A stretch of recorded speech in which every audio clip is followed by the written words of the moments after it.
والمسلمات والمؤمنين والمؤمنات والقانتين والقانطات والصادقين والصادقات والصابرين والصابرات والخاشعين والخاشعات والمتصدقين والمتصدقات والصائمين والصائمات والحافظين فروجهم والحافظات والذاكرين الله كثيرا والذاكرات أعد الله لهم مغفرة وأجرا عظيما. عن عائشة الصديقة رضي الله تعالى عنها قالت قال رسول الله صلى الله عليه وآله وسلم يا أبا بكر إن لكل قوم عيدا وهذا عيدنا. আমরা সকলে নামাজের দরুদ শরীফ দরুদ ইব্রাহিম পড়ি। আল্লাহুম্মা সাল্লি আলা মুহাম্মাদ ওয়া আলা আলি মুহাম্মাদ কামা সাল্লাইতা আলা ইব্রাহিম ওয়া আলা আলি ইব্রাহিম ইন্নাকা হামিদুম মাজিদ। আল্লাহুম্মা বারিক আলা মুহাম্মাদ ওয়া আলা আলি মুহাম্মাদ كما باركت على إبراهيم وعلى آل إبراهيم إنك حميد مجيد. اللهم إني أعوذ بك من شر لساني وشر سمعي وشر بصري وشر إيماني. আমরা এখানে উপরে যারা বসে আছে আমরা নিচে বসে পড়ি, অনেক মুরব্বীরা এখানে বসা। আলহামদুলিল্লাহ, সর্বপ্রথম আমরা মহান রব্বুল ইজ্জতের আলিশান দরবারে লাখ কোটি শুকরিয়া জ্ঞাপন করব যে মহান মালিক আমাকে আপনাকে দীর্ঘ 1 মাস সিয়াম সাধন করার পর আল্লাহ তাআলা আমাদেরকে রমজান মাসের শুকরিয়া আদায় করার জন্য আল্লাহ তাআলা ঈদুল ফিতরের নামাজ আল্লাহ তাআলা আমাদের জন্য নির্ধারণ করেছেন। পবিত্র কালামুল্লাহ শরীফের মধ্যে ডাইরেক্ট ভাবে যদিও ঈদুল ফিতরের কথা উল্লেখ নাই, কিন্তু আমরা যদি সূরাতুল বাকারার 185 নম্বর আয়াত, যে আয়াতের মাধ্যমে আল্লাহ তাআলা আমাদের উপর রমজান রোজাকে ফরজ করেছেন, এই আয়াতের মধ্যে যদি আমরা গভীরভাবে দৃষ্টি দিই দেখতে পাই যে আয়াতের মধ্যে ঈদুল ফিতরের কথা উল্লেখ আছে। বলে এটা কিভাবে? আল্লাহ তাআলা সূরাতুল বাকারার 185 নম্বর আয়াতের মধ্যে আল্লাহ তাআলা বলেন শাহরু রমাদান আল্লাযী উনজিলা ফীহিল কুরআন, মানে রমজান মাস, আল্লাযী উনজিলা ফীহিল কুরআন, যেই মাসের মধ্যে কোরআন অবতীর্ণ করা হয়েছে, হুদাল লিন-নাস, যেই কোরআনটা বিশ্ববাসীর জন্য পথ প্রদর্শক, ওয়া বাইয়িনাতিন মিনাল হুদা ওয়াল ফুরকান, এবং এটা সঠিক পথের নিদর্শনকারী কুরআন, ওয়াল ফুরকান ওয়া ফাররাকা বাইনাল হালাল ওয়াল হারাম, এবং কুরআনের একটা বৈশিষ্ট্য হলো হুদাল লিন-নাস ওয়া বাইয়িনাতিন মিনাল হুদা ওয়াল ফুরকান, ফুরকান মানে হলো হক এবং বাতিলের মধ্যে পার্থক্যকারী এই কুরআন। তারপরে আল্লাহ তাআলা বলেন ফামান শাহিদা মিনকুমুশ শাহরা, তোমাদের মধ্যে যে রমজান মাস পেয়ে যায় ফালইয়াসুম, সে যেন রোজা রাখে।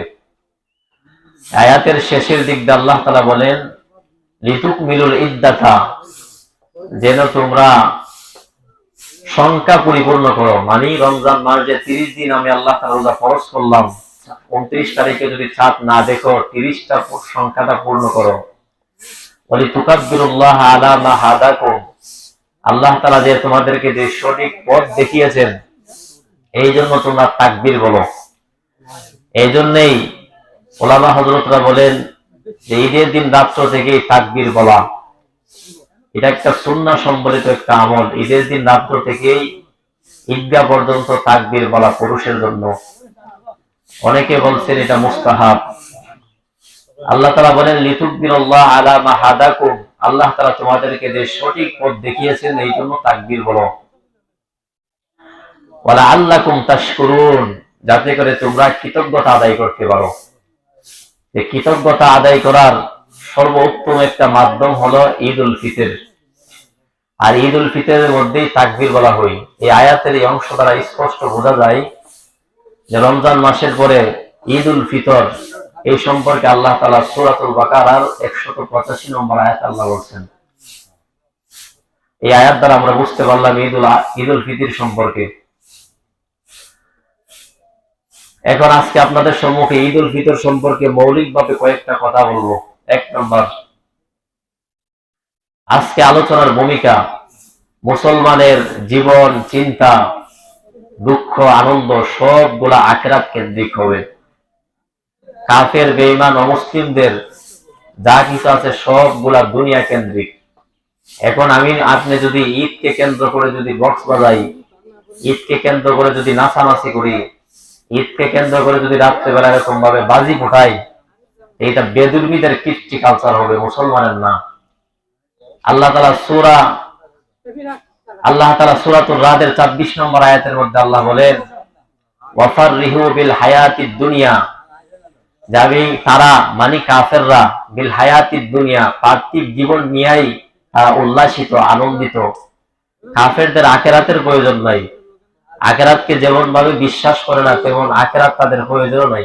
তারা দুনিয়াটাই নেই সন্তুষ্ট, তারা দুনিয়ার পার্থিব জীবন নিয়ে উল্লাসিত।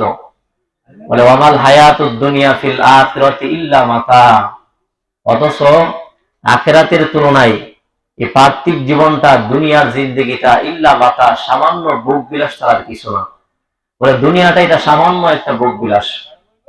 এই জন্য মুসলমানদের যা কিছু আছে সবগুলো আখিরাত কেন্দ্রিক হতে হবে। আমি আপনি মুসলমান, আমাদের ঈদ, আমাদের আনন্দ উল্লাস সবগুলো আখিরাত মুখী হতে হবে।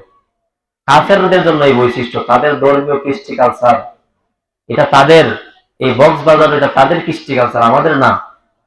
এই জন্য যুবক ভাইরা যারা আসছেন এবং যারা আসে নাই তাদের কাছে আওয়াজটা পৌঁছে দিবেন যে অতীতে যা করছেন করছেন, আজকের দিকে নিয়োগ করবেন যে আমরা ঈদের দিন থেকে নিয়ে আমরা আর এরকম নৌকা দিয়া এরকম বক্স নিয়ে নাচানাচি করবো না। এটা আমাদের কৃষ্টি কালচার না। আল্লাহ তাআলা সূরাতুর রাদের ২৪ নম্বর আয়াতের মধ্যে আল্লাহ বলছেন। এটা হলো আজকের আলোচনার ভূমিকা। এখন 4টা কথা মৌলিকভাবে আমরা স্মরণ রাখবো। 1 নম্বর, ঈদের হাকিকত। একটা কিতাব আছে আবু দাউদ শরীফ, আবু দাউদ শরীফের 1134 নম্বর হাদিস, 1134 1134। হযরত আনাস ইবনে মালিক রাদিয়াল্লাহু তাআলা আনহুর বর্ণনা, তিনি বলেন, কদিমা রাসূলুল্লাহ সাল্লাল্লাহু আলাইহি ওয়াসাল্লাম আল মদিনা, আমাদের নবীজি মক্কা থেকে হিজরত করে মদিনায় গেলেন। যাওয়ার পরে ওয়ালাহুম ইয়াউমান ইয়ালআবুনা ফীহিমা, মদিনাবাসীদেরকে দেখেন যে তারা 2টা দিন খেলাধুলা করে, আনন্দ উল্লাস করে। ফাকালা, নবীজি তাদেরকে প্রশ্ন করলেন, মা হাযানিল ইয়াওমান, এই 2টা দিন কি, যে 2টা দিন তোমরা নাচানাচি করো, খেলাধুলা করো, আনন্দ উল্লাস করো? ক্বালু, তারা জবাব দেয়, মদিনার মানুষেরা জবাব দেয় যে কুন্না নালআবু ফীহিমা ফিল জাহিলিয়া, এই 2 দিন আমরা জাহিলিয়াতের যুগে খেলাধুলা করতাম, আনন্দ উল্লাস করতাম। এই সিস্টেম অনুযায়ী আমরা এখনো এই 2টা দিন আনন্দ উল্লাস করি, নাচানাচি করি। এটা বললেন মদিনার ইহুদিরা, মদিনার মানুষেরা, এর সাথে মুসলমানরাও ছিল। তারপর নবীজি তাদেরকে বললেন, ফাকালা রাসূলুল্লাহ সাল্লাল্লাহু আলাইহি সাল্লাম, নবীজি বললেন, ইন্নাল্লাহা ক্বাদ আবদালাকুম, নিশ্চয়ই আল্লাহ তাআলা বিমা খায়রুম মিনহুমা, তোমাদেরকে এর থেকে উত্তম 2টা দিন আল্লাহ তাআলা তোমাদেরকে দান করছেন। বলে 2টা দিনের মধ্যে একটা হলো ইয়াউমুল আযহা ওয়া ইয়াউমুল ফিতরি, একটা হলো ঈদুল আযহার দিন আর একটা ঈদুল ফিতরের দিন। সূরাতুল বাকারার 185 নম্বর আয়াত দ্বারা ইঙ্গিত পাওয়া যায়, নবীজির হাদিস দ্বারা স্পষ্ট ঈদুল ফিতর সম্পর্কে জানা যায়। এই জন্য ঈদুল ফিতর, এটা রমজান মাসের 1 মাস যে আপনি রোজা রাখছেন, আল্লাহ যে আপনাকে তৌফিক দিয়েছেন, এই রোজা রাখার শুকরিয়া হলো ঈদুল ফিতর। এটা হলো 1 নম্বর বিষয়। 2 নম্বর, মুসলমানদের ঈদ হলো সালাত এবং সদকা। ঈদুল ফিতর হলো সালাত এবং সদকা, অন্য কিছু না। যে আপনি হাতের মধ্যে, অনেক যুবকরা, অনেক ছেলেরা হাতে মেহেন্দি দেয়, যে সুগন্ধি ব্যবহার করা এটা পুরুষের বৈশিষ্ট্য, মেহেদি রং এগুলা মহিলাদের বৈশিষ্ট্য। আপনি হাতে মেহেদি দিলেন মানে আপনি মহিলারও হইতে চান, আপনি পুরুষ হইতে অসন্তুষ্ট। অনেক যুবকের হাতে দেখবেন মেহেদি। এই জন্য এটা আমরা করবো না ইনশাল্লাহ। একটা কিতাব আছে বাইহাকি শরীফ, এই বাইহাকি শরীফের 303 304 নম্বর পৃষ্ঠার বর্ণনা। হযরত হাসান বসরি রাহিমাহুল্লাহ যুগ শ্রেষ্ঠ তাবী, উনি বলেন যে আম্মা ইয়াউমুল আযহা, যে নিশ্চয় ইয়াউমুল আযহা মানে কুরবানির ঈদ হলো ফাসলাতুন ওয়া নুসকুন, যে নামাজ পড়া এবং কুরবানি করা। ওয়া আম্মা ইয়াউমুল ফিত্রি, আর ঈদুল ফিতর হচ্ছে ফাসলাতুন ওয়া সাদাকাতুন, নামাজ পড়া এবং সদকাতুল ফিতর আদায় করা। ঈদগাহে আসার আগে সদকাতুল ফিতর আদায় করা, যাতে করে গরিবরা আমাদের সাথে ঈদের আনন্দের মধ্যে কিছু অংশ নিতে পারে। এই জন্য ঈদগাহে আসার আগে সদকাতুল ফিতর আদায় করা, এটা ঈদুল ফিতর। আমরা ওনার বক্তব্যের মাধ্যমে একটা জিনিস বুঝতে পারলাম যে ঈদুল ফিতর হলো নামাজ পড়া, সদকাতুল ফিতর আদায় করা। এই হলো 2 নম্বর কথা। 3 নম্বর, ঈদের দিনের অঙ্গীকার। ঈদের দিনের 4টা অঙ্গীকার আমরা স্মরণ রাখবো। 1 নম্বর, যে আমরা মুসলমান পরস্পরে দয়া, ভালোবাসা, সহানুভূতির প্রদর্শনে মুসলমানরা সবাই একটা দেহের মতো। একটা কিতাব আছে বুখারী শরীফ সহিহ হাদিসের কিতাব, এই কিতাবের 6011 নম্বর হাদিস। এই হাদিসের বর্ণনাকারী হযরত নুমান ইবনে বশীর রাদিয়াল্লাহু তাআলা উনি বলেন, নবীজি বলেন যে ফি উম্মতি তুরহামুনা, যে তোমরা উম্মতদেরকে দেখতে পাইবা যে তুরহিমুহুম, তারা একে অপরের প্রতি দয়া করবে, ওয়া তাতাওয়াদিহিম ওয়া তুআতুফিহিম, যে তারা একে অপরকে ভালোবাসবে, ওয়া তাআতুফিহিম, এবং তারা একে অপরের প্রতি সহানুভূতিশীল হবে। মুসলমানদের মধ্যে 3টা বৈশিষ্ট্য দেখতে পাবে। একটা হলো তারা একজন আরেকজনের প্রতি দয়া করবে, আরেকটা হলো তারা একজন আরেকজনকে ভালোবাসবে লিল্লাহ, আল্লাহর জন্য। 2 নম্বর, তারা একে অপরের প্রতি সহানুভূতিশীল হবে।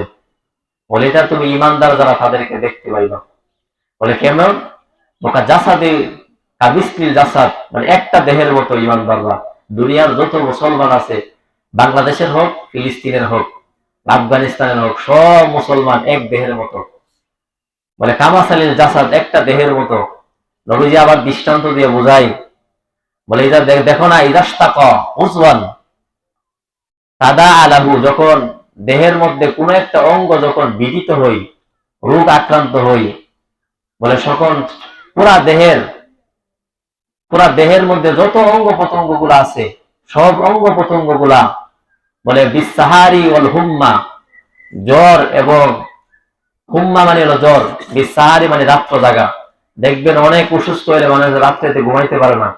আপনি একটু বলেন আপনার একটা সমস্যা হয়েছে, দেখেন আপনার যেই অঙ্গটা সমস্যা, এই অঙ্গটা শুধু ঘুমায় না এরকম না, বরং আপনার পুরা দেহের মধ্যে যতটা অঙ্গ আছে একটা অঙ্গ ঘুমাইতে পারে না।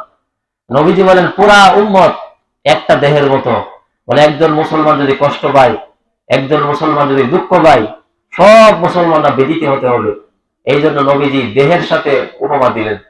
বলে দেহ যেরকম ভাবে একটা অঙ্গ রোগ আক্রান্ত হলে যেরকম ভাবে পুরা দেহের মধ্যে যেরকম একটা জ্বালাফালা আরম্ভ হয়ে যায়, দেহের প্রত্যেকটা অঙ্গ যেমন ঘুমাইতে পারে না, এই জ্বরের মধ্যে অংশ নেই, ঠিক তেমনি ভাবে উম্মত তোমরা সবাই একটা দেহের মতো। আজকে ফিলিস্তিনের মুসলমান আপনি দেখবেন না কি আছে, অনেক কষ্ট করতেছে, অথচ আমি আপনি মুসলমান, আমার আপনার সামর্থ্য অনুযায়ী প্রতিবাদ করা দরকার। আমি আপনি এখনো কোকা কোলা তারা বুঝি না, অথচ কোকা কোলা এটা ইসরায়েলি পণ্য। ইসরায়েলের অনেক পণ্যগুলো আমরা ইচ্ছায় অনিচ্ছায় আমরা বক্ষণ করতেছি, অথচ ওরা এই টাকা দিয়ে, এই লভ্যাংশ দিয়ে আমার দেশ থেকে অর্থ নিয়ে তারা আমাদের ভাইদের উপর এরকম ভাবে বুলেট মারতেছে, আমার ভাইদের উপর নির্যাতন নিপীড়ন করতেছে। অনেক ইহুদিরা, খ্রিস্টানরা পর্যন্ত তাদের বিরুদ্ধে রুখে দাঁড়াইছে, অথচ মুসলমান হিসাবে আমি আপনি সাধারণ তাদের পণ্যটাকে বয়কট করতে পারলাম না। আমি আপনি কেমনে সব মুসলমানরা একটা দেহের মতো হইলাম? আমি আপনি কেমনে হইলাম আপনি বলেন? অথচ এগুলা বললে আপনি অনেক সময় বলবেন যে তুই এমনি এমনি বলে। আর তাদের পণ্যগুলো যদি আমরা ব্যবহার না করি করবো কি? বলে তাদের পণ্য ব্যবহার করা ছাড়া তো অনেক পণ্য আছে, এগুলা ধরেন সবসময় করে আইছি এই জন্য এগুলা করি। আর সবসময় করে আইছেন, আপনি একটু চিন্তা করেন না আপনার টাকা দিয়ে, আপনার লব্ধ অংশ দিয়ে তারা আমার ভাইদের উপর জুলুম অন্যায় অত্যাচার করতেছে, একটু চিন্তা করেন। নবীজি বলেন যে পরস্পর এরকম ভাবে দয়া হওয়া, বলে পুরা মুসলমানরা সবাই একটা দেহের মতো। 2 নম্বর অঙ্গীকার যে ইসলামী বাতিত্বের বন্ধনে অটুট রাখার অঙ্গীকার। আল্লাহ তাআলা সূরাতুল হুজুরাতের 10 নম্বর আয়াতের মধ্যে আল্লাহ বলেন, ইন্নামাল মুমিনুনা ইখওয়া, নিশ্চয় মুসলমানরা এটা ভাই, পরস্পর ভাই ভাইয়ের মতো। ভাই ভাইকে যেরকম ভাবে দয়া করে, ভাই ভাইকে যেরকম ছাড় দেয়, ঠিক মুসলমানও একে অপরের প্রতি দয়া করা দরকার, একজন আরেকজনের ছাড় দেওয়া দরকার। 3 নম্বর যে হিংসা বিদ্বেষ বলে মুসলমান ভাই ভাই হয়ে যাওয়া। একটা কিতাব আছে মুসলিম শরীফের 6423 নম্বর হাদিসের বর্ণনাকারী হযরত আবু হুরায়রা রাদিয়াল্লাহু তাআলা আনহু। হযরত আবু হুরায়রা বলেন, আল্লাহর নবী বলেন, লা তাহাসাদু, তোমরা পরস্পর হিংসা করিও না। ওয়ালা তানাজাসু, তোমরা একে অপরকে ধোঁকা দিও না। ওয়ালা তাবাগদু, তোমরা বিদ্বেষ পোষণ করিও না। ওয়ালা তাদাবারু, তোমরা একজন আরেকজনের অগোচরে তোমরা শত্রুতা করিও না। অনেকে দেখবেন আমার আপনার সামনে ভালো, পিছনে গিয়ে সমালোচনা কিভাবে ক্ষতি করবে এই পিছনে লাগাতে। সামনে ভালো, আলহামদুলিল্লাহ অনেক ভালো, পিছনে গিয়া দেখবেন শত্রুতা করার অভাব নাই। নবীজি বলেন তোমরা এরকম লা তাদাবারু, তোমরা একে অপরের পিছনে শত্রুতা করিও না। বলে ওয়ালা ইয়াবি বা'দুকুম আলা বাইই বাদিন, তোমরা একে অপরের ক্রয় বিক্রয়ের উপর ক্রয় বিক্রয় করিও না। মানে বাজারে গেলেন, একজন একটা জিনিসের দাম বলছে, সে এই বিক্রেতার কাছ থেকে যাওয়ার আগ পর্যন্ত আপনি দাম বলতে পারবেন না, সে চলে গেলে আপনি বলতে হবে, অন্যথায় না। তারপর নবীজি বলেন যে এই 5টা যে কথা বললাম, এই 5টা তখনই তোমাদের মধ্যে অর্জন হবে ওয়াকুনু ইবাদাল্লাহি ইখওয়ানা, যখন তোমরা আল্লাহর জন্য একজন আরেকজনকে ভাই হয়ে যাইবা। একজন আরেকজনের ভাই যদি আল্লাহর জন্য হয়ে যাও, তখন দেখবা তোমাদের মধ্যে হিংসা থাকবে না, তোমাদের মধ্যে ধোঁকাবাজি দেওয়া থাকবে না, তোমাদের মধ্যে বিদ্বেষ পোষণকারী থাকবে না, তোমাদের মধ্যে এরকম অন্যের পিছনে তার ক্ষতি করার চিন্তা ফিকির থাকবে না, এবং একজনের কয়ের উপর আরেকজন কয় করার অভ্যাস থাকবে না। যদি তোমরা ওয়াকুনু ইবাদাল্লাহি ইখওয়ানা, যদি তোমরা আল্লাহর জন্য একজন আরেকজনের ভাই হয়ে যাও। তারপর নবীজি বলেন, আল মুসলিম আকুল মুসলিম, মুসলমান মুসলমানের ভাই। লা তাজলিমুহু, মুসলমান মুসলমানের উপর জুলুম করতে পারে না। বলে মুসলমান মুসলমানকে জুলুম করবে না। ওয়ালা ইয়াখলুকুহু, এবং মুসলমান মুসলমানের এরকম ইজ্জত নিয়ে টানা হেঁচড়া করতে পারে না। অনেকে দেখবেন সমালোচনার জোর তুফান, একজনের একটু উন্নতি দেখলে, আমাদের আলেমদের মধ্যে অভ্যাসটা আরো বেশি, একটা আলেম যদি একটু উপরে উঠে, এরা কেমনে ঠাই না নিচে নামাইবো এই চিন্তা ফিকির। অনেকে দেখবেন তো বুঝে না বুঝে সমালোচনার জোর তুফান, অথচ উনি অন্যকে বয়ান করে আলোচনা করে, উনি হুজুর, উনি ফাগরিওয়ালা বাদরিওয়ালা, উনি জুব্বাওয়ালা। এটা আফসোস লাগে, আমাদের কথাই আমরা বলি, একজন আরেকজনের সামনে পিছনে সমালোচনার জোর তুফান আরম্ভ করে দিই। তারপর নবীজি বলেন যে ওয়ালা ইয়াহবিলুহু, এবং তোমরা বিদ্বেষ পোষণ করিও না, এবং তোমরা হে প্রতিপন্ন করিও না। মানে একজন মানুষকে ছোট নজরে দেখিও না, সে গরিব হোক ধনী হোক, সবাইকে এক নজরে দেখা। এইগুলা নবীজি বললেন। দেখেন এক এর মধ্যে প্রথমটা লা তাহাসাদু, তোমরা হিংসা করিও না। আল্লাহ তাআলা আমাদের সবাইকে এই হিংসা নামক রোগ থেকে আল্লাহ হেফাজত করুক। এই হলো 3 নম্বর অঙ্গীকার। নম্বর 4, গুনাহমুক্ত জীবনের অঙ্গীকার। একটা কিতাব আছে ইবনে মাজা শরীফের 199 নম্বর হাদিস। এই হাদিসের মধ্যে আসছে নবীজি কিরকম ছিলেন। হযরত আবু হুরায়রা রাদিয়াল্লাহু তাআলা বর্ণনা, উনি বলেন, আল্লাহর নবী বলেন, ওয়াল্লাহি ইন্নী লা আস্তাগফিরুল্লাহ ওয়া আতুবু ইলাইহি, নিশ্চয় আমি, নবীজি আমার নিজের দিকে ইঙ্গিত করে বলতেছেন, নিশ্চয় আমি ইস্তেগফার করি এবং তওবা করি, ফিল ইয়াউমি, প্রত্যেক দিন তওবা করি, আকতার মিন 70 মাররা, 70 বারের থেকেও বেশি দিন আমি তওবা করি। প্রত্যেক দিন 70 বারের চেয়ে বেশি নবীজি তওবা করে। অথচ যার জিন্দেগিতে কোনো গুনাহ নাই, আগেও করে নাই পরেও করে নাই, আল্লাহ তাআলার পক্ষ থেকে অফার, আপনি গুনাহ করলে অগ্রিম মাফ। ওই মানুষটা প্রতিদিন 70 বার থেকেও বেশি দিন তো বেশি তওবা করে। অথচ আমার আপনার জীবনে এরকম একদিন পাওয়া যাবে কিনা যে আমি আপনি 10 বার তওবা করছি? পাওয়া যাবে না। এই হলো 4টা অঙ্গীকার। 5 নম্বর, ঈদের দিনের তামান্না। ঈদের দিনের তামান্না হলো যে আপনি মৃত্যু পর্যন্ত ঈমানের উপর অবিচল থাকার তামান্না আপনার অন্তর লালন করতে হবে। একটা কিতাব আছে বুখারী শরীফের 6307 নম্বর হাদিস। এই হাদিসের মধ্যে আসছে, নবীজি বলেন, মা মিন কলবিন ইল্লা বাইনা ইসবাআইনি মিনাল আসাবির রহমান। দুনিয়ার সমস্ত কলবগুলা, অন্তরগুলা মিন আসাবির রহমান, রহমান মানে আল্লাহ তাআলার 2 আঙ্গুলের মাঝখানে, আল্লাহ তাআলার 2 আঙ্গুলের মাঝখানে। নবীজি বলেন, ইনশা আকামাহু ওয়া ইনশা আযাগাহু। আল্লাহ তাআলা ইচ্ছা করলে মানুষের অন্তরটাকে পরিবর্তন করে দেন, ইচ্ছা করলে মানুষের অন্তরটাকে স্থির রাখেন। মানে দুনিয়ার মানুষের সবার কলবগুলা, সব কলবগুলা আল্লাহ তাআলার রহমানের আসাবির রহমান, রহমানের আঙ্গুলের 2 চিবার মাঝখানে সব মানুষের অন্তরগুলা। এই জন্য ফাকানা রাসূলুল্লাহ সাল্লাল্লাহু আলাইহি ওয়াসাল্লাম, এই জন্য নবীজি বলেন যে আল্লাহর নবী সবসময় দোয়া করতেন যে ইয়া মুসাব্বিতাল কুলুব সাব্বিত কুলুবানা আলা দীনিক।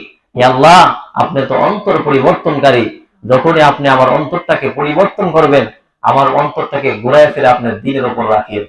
এই যে দ্বীনের উপর তাকাদা, এই তামান্নাটা আজকের ঈদের দিনের থেকে আমরা এই শিক্ষাটা আমরা আজকে গ্রহণ করব, যে আমরা সব সময় এই তামান্না লালন করব, যে আমরা ঈমানের উপর তাকিয়ে দোয়াটা আল্লাহর কাছে করব, ইয়া মুসাব্বিতাল কুলুব সাব্বিত কুলুবানা আলা দীনিক।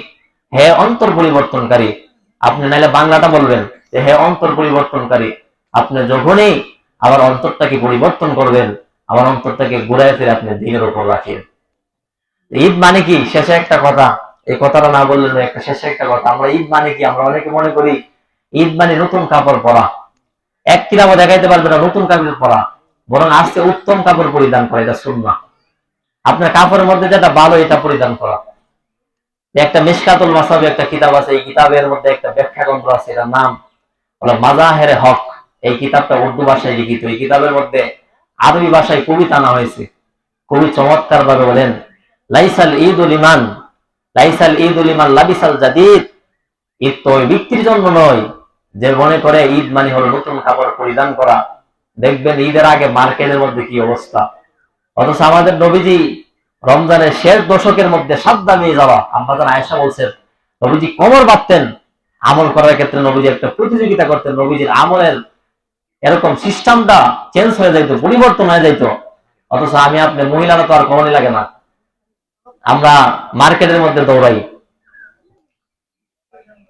যে কবি বলতেছেন যে লাইসাল ঈদুল ইমান লাবিসাল জাদিদ। ঈদ তো ওই ব্যক্তির জন্য না যে নতুন কাপড় পরিধান করলো, ইন্নামাল ঈদুল ইমান আবিনাল ওয়াঈদ।